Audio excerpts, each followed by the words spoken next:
ಸಖತ್ ಖಾರ ಬಣ್ಣ ಮತ್ತು ರುಚಿ ಆಚಿ ಚಿಲ್ಲಿ ಪೌಡರ್. ಇನ್ನು ಆರ್ಸಿಬಿ ಅಭಿಮಾನಿಗಳ ಬಳಗ ಬೆಂಗಳೂರಿನಲ್ಲಿ ಕೊಹ್ಲಿ ಪಡೆ ಆಟ ನೋಡೋದಕ್ಕೆ ಕಾತರರಾಗಿದ್ದಾರೆ. ಕೆಎಸ್ಸಿಎ ಪಂದ್ಯ ನಡೆಸೋದಕ್ಕೆ ಪರ್ಮಿಷನ್ ಅನ್ನ ತೆಗೆದುಕೊಂಡಿದ್ರೆ ಆರ್ಸಿಬಿ ಮಾತ್ರ ಮ್ಯಾಚ್ ಆಡೋದಕ್ಕೆ ಕೆಲ ಷರತ್ತುಗಳನ್ನ ಹಾಕ್ತಾ ಇದೆ ಅನ್ನುವಂತ ತಿಳಿದು ಬರ್ತಾ ಇದೆ. ಏನ್ ಷರತ್ತುಗಳದ್ದು ಬನ್ನಿ ನೋಡೋಣ.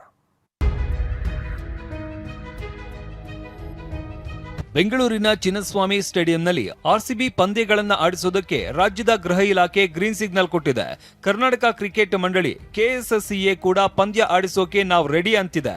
ಆದರೆ ಆರ್ಸಿಬಿ ಮ್ಯಾನೇಜ್ಮೆಂಟ್ ಮಾತ್ರ ಬೆಂಗಳೂರಲ್ಲಿ ಪಂದ್ಯ ಆಡಿಸುವ ಬಗ್ಗೆ ಅಂತಿಮ ನಿರ್ಧಾರ ಪ್ರಕಟಿಸಿಲ್ಲ. ಬೆಂಗಳೂರಿನಲ್ಲಿ ಪಂದ್ಯ ನಡೆಸೋಕೆ ಆರ್ಸಿಬಿ ಮ್ಯಾನೇಜ್ಮೆಂಟ್ ಷರತ್ತು. ಚಿನ್ನಸ್ವಾಮಿ ಕ್ರೀಡಾಂಗಣದಲ್ಲಿ ಐಪಿಎಲ್ ಪಂದ್ಯ ಆಯೋಜಿಸಿರುವ ವಿಚಾರದಲ್ಲಿ ಆರ್ಸಿಬಿ ಮ್ಯಾನೇಜ್ಮೆಂಟ್ ಗೊಂದಲ ಮುಗಿದಿಲ್ಲ. ಆರ್ಸಿಬಿ ಮ್ಯಾನೇಜ್ಮೆಂಟ್ ಕೆಎಸ್ಸಿಎ ಎದುರು ಕೆಲ ಷರತ್ತನ್ನ ಹಾಕಿದೆ ಎನ್ನಲಾಗಿದೆ.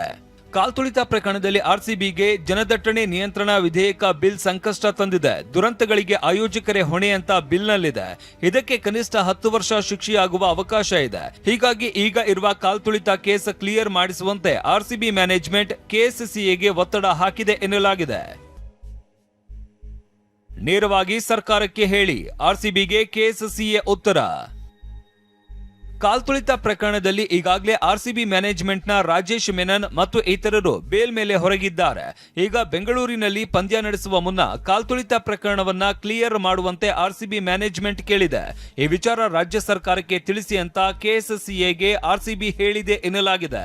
ಆದರೆ ಆರ್ಸಿಬಿ ನೇರವಾಗಿ ಸರ್ಕಾರದ ಜೊತೆಗೆ ಮಾತನಾಡಲಿ, ತನ್ನ ಷರತ್ತುಗಳನ್ನ ಸರ್ಕಾರಕ್ಕೆ ಹೇಳಲಿ ಅಂತ ಕೆಎಸ್ಸಿಎ ಉತ್ತರಿಸಿದೆ ಅಂತ ಮೂಲಗಳು ತಿಳಿಸಿವೆ. ಇದೇ ಜನವರಿ 28ರ ಒಳಗೆ ಆರ್ಸಿಬಿ ಅಂತಿಮ ನಿರ್ಧಾರ ತಿಳಿಸುವುದಕ್ಕೆ ಸೂಚಿಸಲಾಗಿದೆ.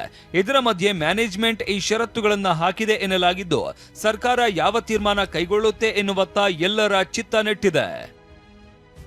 Mohammed Rafi, sports bureau, ಟಿವಿ9.